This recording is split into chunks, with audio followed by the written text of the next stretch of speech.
Hi guys, welcome to another episode of Pointy Not Sharp. Today I thought it'd be fun to talk about reproduction Indonesian S1 bayonets.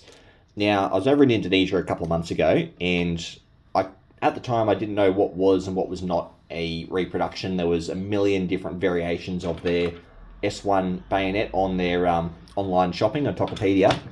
So I bought absolutely everything, and one of everything. and once I had them all, I've tried to sort through them and figure out what's legit and what's not. And what I learned was Indonesia has an absolutely massive bayonet reproduction market. Now, Indonesia is a bit unique. They're a bit of a time capsule in that you cannot post bayonets in and out of the country. So any kind of knife or blade or weapon at all. So for that reason, the rest of the world is spared being bombarded with all of the crap, cheap, absolute crap that comes out of Indonesia. But some of them are quite nice, and I thought I'd go through the ones that I picked up, I've assessed, decided to be not genuine, and I'm going to move on. Just because, even though they're not real, they are really nice. And I have actually seen some of the reproductions in photographs on parades with Indonesian soldiers. So I wonder if they just buy them as props for parades or something like that, because they're not terribly expensive. But for comparison, this is a legit S1 Sankur. S stands for Sankur, which is knife or bayonet. Bayonet. And as you'll see, it's pretty much an M7. It's actually very well made, very sturdy, and I can't fault it at all. It's marked just down here, S1 Pindad. I'm going to do a full-length video on these shortly. I have identified there are two different variations. I managed to pick up each. So casting a wide net seemed to work for me. Now, I'll start with the high-end stuff, and I'll work my way down. So, in terms of reproductions, first ones I came across that I thought I was convinced were legit were these two here. So they came with these unique scabbards to say TNI AD, while the real ones are unmarked there and bear Pindad down there. I'm 99% certain that the scabbards are not genuine, that they are reproductions, just because listening to an Indonesian bloke talk about the difference on one of his YouTube channels, he said that the thickness of the metal is a dead giveaway. And it doesn't really show here, but this is quite flimsy. Like, I can move that with my thumb. I can't move the genuine one. It's really quite solid. So I reckon that these are, in fact, really, really good quality reproductions. The blades, really strong, really sharp. I would deploy overseas with this in place of an M7. This is absolutely fantastic. And it was quite affordable too. Like, it wasn't a terrible lot of money compared to the genuine ones anyway. Now, the two I got, one has a black scabbard, one has a white scabbard, and they came without frogs. So I actually got 4 frogs or frog blanks separately with them. So white ceremonial, I assume, with the TNI AD, which is the Indonesian Army logo. I assume you can just rivet that on yourself and come up with your own hilt strap. But these are really nice. The biggest giveaway that they are reproductions is they're unmarked.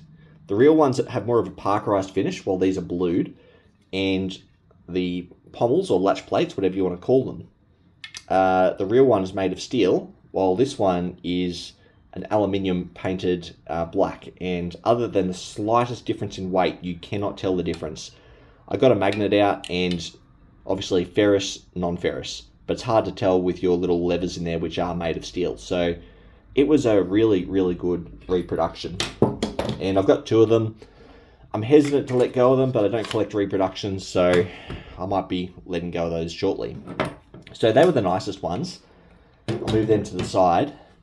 The next tier were these ones.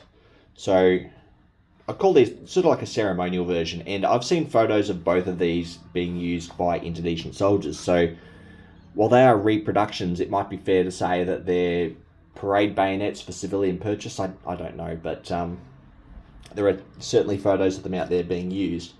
And they are actually quite high quality as well. Not as high quality as these here, but still really good.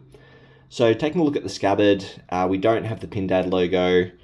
The locket up here is significantly cheaper.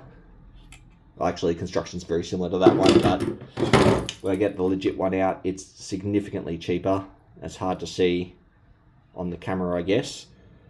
Pretty much the same molded plastic shape. It's got more of a pointed tip. But I'll get the bayonet out and you can have a look.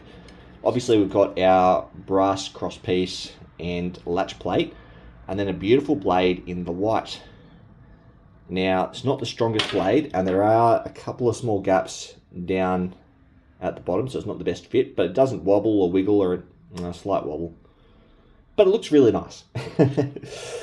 And the rivets are polished and quite nice. So, yeah, that one's not too bad. Now, the white one here, I got a lot of questions about this one when I posted it online. It's, again, I'm going to class it sort of as a civilian purchase / reproduction commercial. I don't really know what to call it. But it does not have the Pindad logo. I take it out, and it's pretty much the same quality as the last one. This one's got a slight... I've scraped it against something there and got it a bit dirty. But yeah, white handles. The latch system works pretty well. No complaints there. I'm sure it'll fit a rifle. And yeah, it feels a bit cheap in the hand, but it looks the part. It's nice and light, and I'm sure it'd go fine on parade.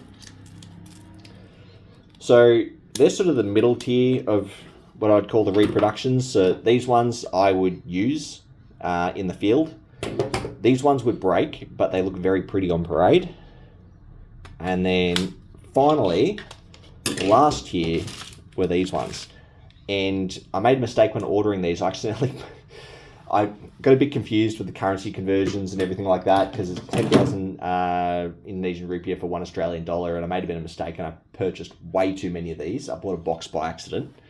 So I've got a stack of them, but these are absolute crap. These are only good as a prop or a display piece. Maybe you want to set up a display, or maybe you want to have one on your belt for airsoft or something that's not a real knife. That's what this is, but they are absolute dog shit. Take it out, and that's like melted down pot metal. That's trash. Then our cross piece, we've got massive gaps. It wobbles all over the place. They're just not solid at all. The plastic grips feel crap. It smells terrible as well. Like, it smells like a cheap, dirty, grimy factory. And the locking levers down the bottom are non-functional. I don't know if with a bit of lube and a couple of hammers you could get them moving, or if they're just cosmetic only. But yeah, absolute trash. The scabbards are pretty disgusting. I am quite upset. I'm sitting on a box of about 20 of them. The internal leaf spring falls out very easily. Look at that. So these things are not made to last. And these are described as like a tourist piece. Not a tourist piece, a souvenir, an army souvenir. So something a kid could buy with their pocket money. But I've got a stack of them. I'll try to move them on eBay because I don't want them. And if I can't sell them, they're going in the bin because they are crap. If I really can't move them on at all, I'll probably just put them all in one big box and sell it on eBay for like $20 or something. They come in this cheap, crappy plastic. It's funny actually because they advertise these with pictures of real ones. So when I was buying this shit, I had a photo of this. It had the Pindad logo. It looked fantastic. You take the blade out, really high quality, really nice. And now I got a big box of this rocking up at my hotel, and I was not happy. So I wasted a bit of money there, but what do you do? Anyway, these are all of the reproduction S1 bayonets I came across while I was in Indonesia. And as I said, I don't collect reproductions, so I'm going to move them on. Nothing wrong with them. just not for me. If I made any mistakes, guys, if in fact these are real and I'm giving away really nice ones under the guise that they're reproductions, let me know. I'll feel stupid in a couple of months when I check the comments and I see that I've given away something super rare for peanuts. That's all I've got for you guys. Thanks for watching.